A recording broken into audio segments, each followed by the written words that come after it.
ஈரோட்டில் மக்கள் சந்திப்பு நிகழ்ச்சி நடைபெறும் பகுதியில் உள்ள ஹோட்டல்களில் உணவு விலை அதிகரித்துள்ளதாக தொண்டர்கள் வேதனை தெரிவித்துள்ளனர். இதுகுறித்து தாவேக தொண்டர்கள் தெரிவித்த கருத்துக்களை தற்போது பார்க்கலாம். என் பேர் மணி, சத்தியமங்கலம் வரும், பவன்சார் சட்டமன்ற தொகுதி. ரேட்டு கொஞ்சம் எக்ஸ்ட்ரா தான் இருக்குது. ஆனால் இந்த சர்வே லைனில் பார்த்தீங்கன்னா பெருசாக கடை இல்லை. இதுதான் இருக்கிற பட்சத்தில் ரேட்டு கொஞ்சம் ஓவராக தான் இருக்குது. என்ன ரேட் விற்கிறாங்க?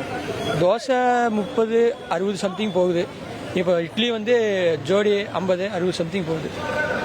ரேட்டு கொஞ்சம் ஓவராக தான் இருக்குது. பொங்கல் எவ்வளோ விற்கிறாங்க? பொங்கல் 100 ரூபா 70 ரூபா சொல்கிறாங்க. வழக்கமான நாட்கள் எவ்வளோ இருக்கும் உங்கள் ஏரியாவில்? வழக்கமான நாட்கள் ஒரு தோசை ரேட்டே 15 ரூபா காஸ்டிங் தான் வரும். இப்போ என்ன ரேட்டுன்னு தெரியல, கொஞ்சம் எச்சாவே இது பண்ணுறாங்க. உங்கள் பேர்? என் பேர் மணிகண்டன். நீங்கள் வாங்க பாருங்க. வழக்கமான நாட்களில் இந்த ஏரியாவில் தோசை இட்லி வகையெல்லாம் எவ்வளோ இருக்கும்? இப்போ என்ன எவ்வளோ விற்கிறாங்க? ஆனால் நார்மலாக 10 ரூபா 20 ரூபாய்க்குள்ள தான் இருக்கும். ஆனால் இப்போ பார்த்தீங்கன்னா 100 ரூபாயிலேருந்து 150 ரூபாய்க்குள்ள விற்றுக்கிட்டு இருக்காங்கண்ணா. ஏன்னா இங்கே பெருசாக இது கடை எதுவும் இல்லை. இது ஒரு கடை 2 கடை இருக்கனால தான் இவ்வளோ ரேட் வச்சுட்டு இருக்காங்க. இது கொஞ்சம் மக்களுக்கு கொஞ்சம் பப்ளிக் கொஞ்சம் ரேட்டெல்லாம் கொஞ்சம் அதிகமாக இருக்குது. வந்துட்டு போகிறவங்களுக்கும் அது கொஞ்சம் பார்த்து இது பண்ணுங்கண்ணா. கடைகள்லாம் நிறைய இருக்குங்க. இந்த ஒரு கடை பார்த்தீங்கன்னா பொங்கல் 100 ரூபா, இட்லி 3 இட்லி 50 ரூபா. இது 4-5 மாநாடு நாங்கள் போயிருக்கோம். எல்லா ஏடிஎம்கே மாநாடு டிஎம்கே மாநாடுலாம் போயிருக்கோம். ஆனால் ஏடிஎம்கே மாநாட்டுக்கு கூட இந்த அளவுக்கு விற்றதில்லை. டிவிகே மாநாட்டுக்கு இப்படி விற்கிறாங்க. எல்லாமே காஸ்ட்லியாக இருக்குது. ஒரு டிவி பாருங்கள் 20 ரூபா 25 ரூபாய்க்கு விற்கிறாங்க. சும்மா நார்மலாக சின்ன கடை தான்.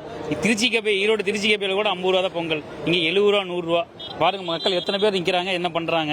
எல்லாத்துக்குமே காஸ்ட்லியாக தான் பண்ணுறாங்க. மற்ற நாள் வந்தோம்னா இங்கே வெறும் 30 ரூபா பொங்கல், இன்னைக்கு 100 ரூபா பொங்கல்.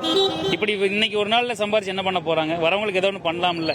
இப்படி பண்ணிட்டு இருக்காங்க. மக்களுக்கு அராஜகத்தோட இது பெரிய இதாக இருக்குங்க. கொஞ்சம் பார்த்து நீங்களாம் பார்த்து தான் கவனிக்கும். எந்த அளவுக்கு கூட்டமாக இருக்குது? கூட்டமும் நல்லா இருக்குது. ஆனால் ஹைஜீனிக்காகவும் கிடையாது. ஒரு பாக்குமட்ட தடையில் கொடுக்குறாங்க. ஒரு வாழையில கூட அது மேலே போடல. நார்மலாக ஒரு ஹோட்டலில் சாப்பிட்றதுக்கு எவ்வளோ காஸ்ட்லி பண்ணுறாங்க.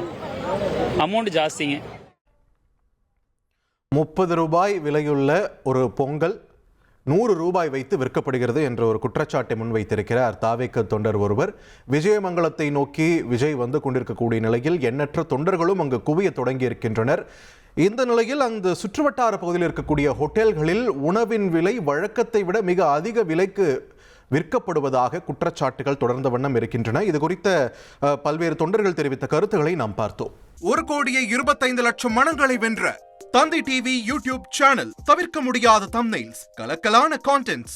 நீங்களும் இந்த குடும்பத்தில் இணைய இப்பவே சப்ஸ்கிரைப் பண்ணுங்க. அசுரபலம் கொண்ட எங்கள் டிஜிட்டல் கரங்களில் உங்கள் விளம்பரங்களை சேர்க்க வாட்ஸ்அப் பண்ணுங்க. 8939888378. Email advttanditv@dttv.in.